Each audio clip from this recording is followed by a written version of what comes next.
will only untie his hands and give him a chance. I think he will live. He will work as readily for himself as the white man. A great many delusions have been swept away by this war. One was that the Negro would not work.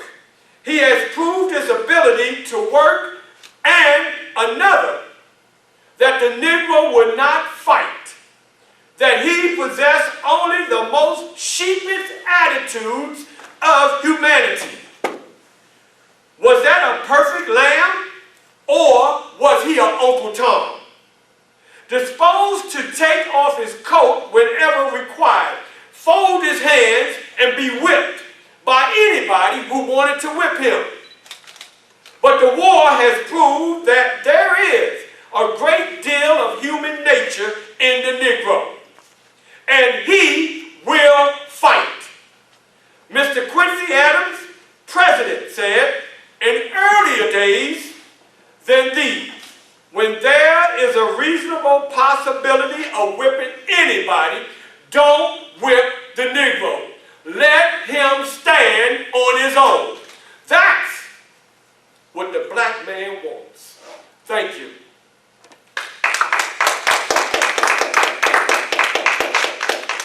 And as I end, I'd like to say that I died on February the 20th at the age of 77 in 1895.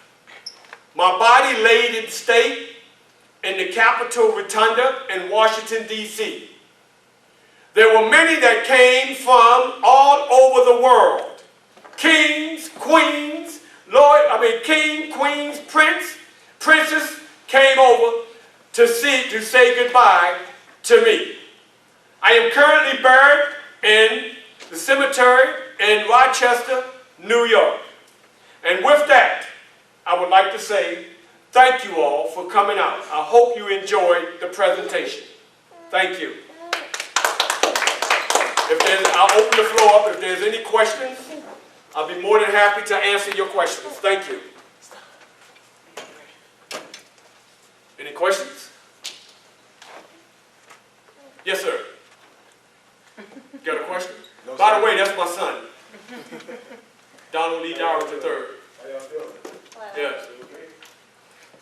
All right. How you doing? Good, my son. Nice to meet you. Any questions? Amazing resemblance. You look the part. And believe it or not, sir, no pun intended, I was looking at you, and as I was talking about John Brown, I said, why that guy look like John Brown?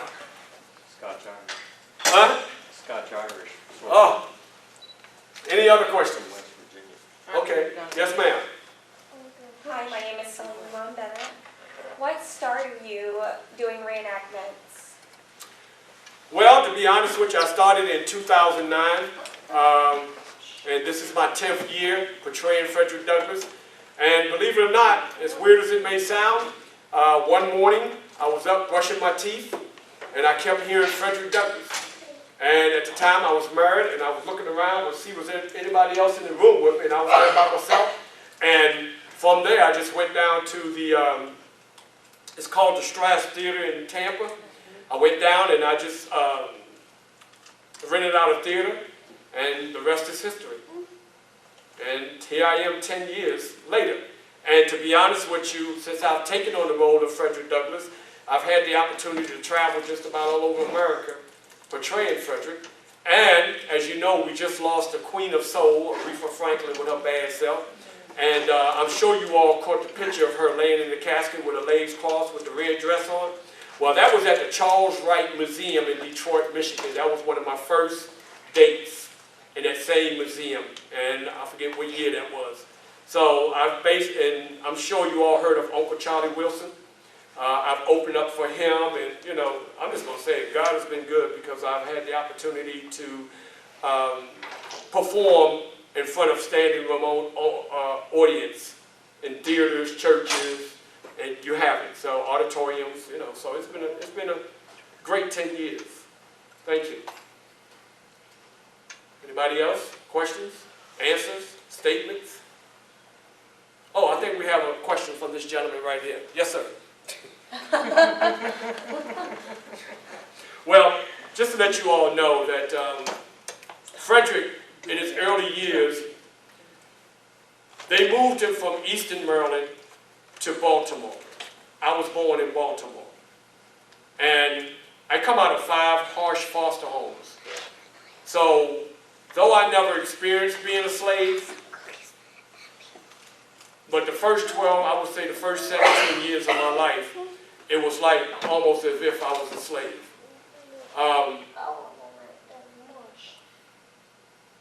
I've had people to ask me, am I kin to Frederick Douglass? And I will be honest with you. If it wasn't for cell phones and modern technology, when they ask that question, I'll be the first one to say, yes, he's my great-great-great-grandfather. But since people can go on their phones now and look it up, I say, well, let me keep it real. No, I'm not kin to Frederick Douglass. But I'm just fortunate that I was chosen to look exactly like him. It's one thing to look like him, but it's another thing to look like him and then have the knowledge of him. So I'm blessed to have both. Yes, sir. The professor from Harvard, Henry Gates, Yeah, doing a lot about DNA technology, and I looked at a few of his programs. He was saying that there's hardly anyone who is a, you might say, completely DNA African in America. Mm-hmm. You know, that there is a real hodgepodge, you might say, or mixture. Oh, yeah. And it's interesting what he's come up with in his studies. I don't know if you've thought about that, or some of the recent, I guess you might say, there was a statement made that the North won the war, but the Confederates won the narrative. And for about 100 years, they told a story, and here recently they've been moving a lot of statues and taking some down. Any thoughts or conversations on maybe we should put up some statues for Frederick Douglass? Or Well, I'm all for it. I'm all for it. You know, as a matter of fact, a couple of years ago, I think it was maybe about 2010. I'm a little off in my years, but they did put a statue of Frederick Douglass in the rotunda. And I was just reading recently that someone stole a statue of Frederick Douglass. Now, I'm for any statue they want to put up of him. You know, quite naturally, I'm biased. You know, why don't we just put up a statue everywhere? You know, and you mentioned about the Confederate. Frederick Douglass, he wrote an article about Robert E. Lee, and in the article, he mentioned that, you know, Robert E. Lee is gone. Why do you all keep building him up? You know, and that was more or less pinpointed towards President Johnson and his crew. You know, why do you keep building Robert Lee up? Okay, he fought. Okay, he did great things. Let the man sleep. That was Frederick's argument about Robert E. Lee. You know, so I know we live in this time that we live in, and yes, a lot of statues have been falling, you know, because of where we are. This is 2019, you know, it's not 1960, it's not 1970, you know, so we live in a different world now. So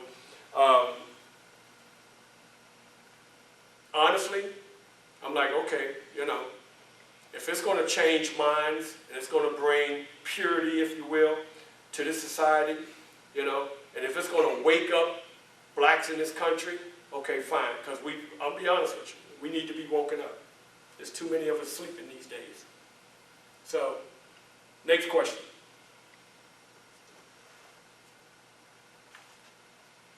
Anybody else?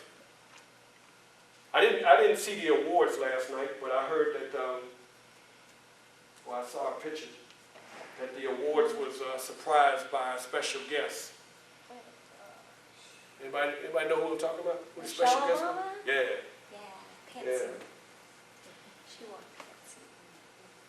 So anybody else? Questions, answers, statements? Yes, sir. have you read or the book called *Sapiens* by Harari? No, I haven't. I think that would be interesting if you pick that up and look at it. He's Oxford university historian, and he lives and writes in Israel now. And he's written 3 books now. And in his book called *Sapiens*, he kind of dispels some myths about who we are and where we came from. And his view is a little bit broader. According to his argument, his thesis, there were 6 different species of sapiens. There were the Neanderthals and the various others, and the one that succeeded, Homo sapiens, succeeded because they had language. The Neanderthals actually had bigger brains, but the Homo sapiens were able to come back and communicate with each other and say, there's a bunch of animals over there and we can get together and go attack them. And so if you read his book, it talks a lot about racism and how the current group that are on the earth that we call Homo sapiens all came from Africa, more or less, and spread throughout the earth. He also makes some arguments about how just about everywhere Homo sapiens went, they more or less wrecked the ecology. His best example is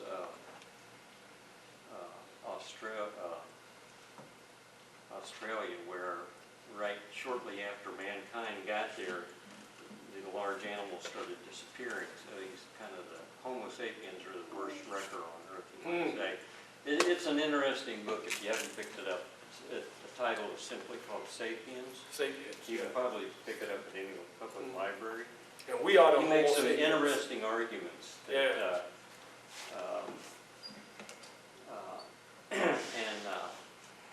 he's got some, I don't know, sort of like George Orwell, some sort of negative utopia predictions. He thinks if we don't destroy ourselves with nuclear weapons, we'll end up being kind of robotic humans. That's what we're going to evolve to, and you can see where technology is leading us to that. But if you don't mind, I'll write Harari that is down. his last name. The name of the book is *Sapiens*. Yeah. I'll write it down for It's you. pretty recent. Yeah. It's very recent. It's very recent. It was on the popular list for reading. I'll check that out. Let's give Mr. Dowridge a round of applause. And sir, real quick, can I give a nod to my family for coming out today? 1, 2, 3, 4, 5. Yes. Okay. That's my son, Sierra, Dre, Auntie, and that's my granddaughter right there, Don Jeanette. There'll be a repeat on the 19th over in Newport Richey, so we booked them for 3 presentations.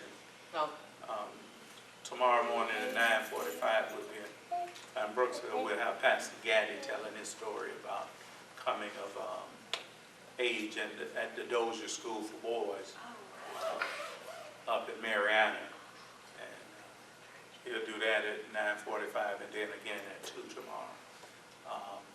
There's a little display over in the library of some very nice African American images over there and the foyer there as well too. And just in closing is that Glenn mentioned some things about Africa. Again, that's one of the reasons about the importance of Black History Month. They had to start it to help dispel some of the myths. You know, coming up as a kid, what we got pretty much on Africa was Tarzan. There was no internet or anything like that, so, and everything was kind of backwards, and Tarzan and stuff was filmed around the Waukwalla Spring up there around Tallahassee. And you know what I'm saying, Tarzan was beating the lions, Tarzan was beating 40 and 50 Africans and the whole works, and kind of made you ashamed you didn't want to be affiliated with it, even at the time when the African countries were liberating themselves in 1957, 58, the early 60s, but still Tarzan was playing big and played so big that came up with Bamba and all of these type of these movies, and you know, all of the images that were good. There were never black images that were good. You know, it was always the Sambo type of things that we got. So, you know, again, Frederick Douglass is an American story, and it's one of the few ones that are actually included into many of the reading lists in public schools today. You will find the narrative of Frederick Douglass in just about any library that you go to, unless somebody removed it. So again, this concludes the event. Thank you all for coming out.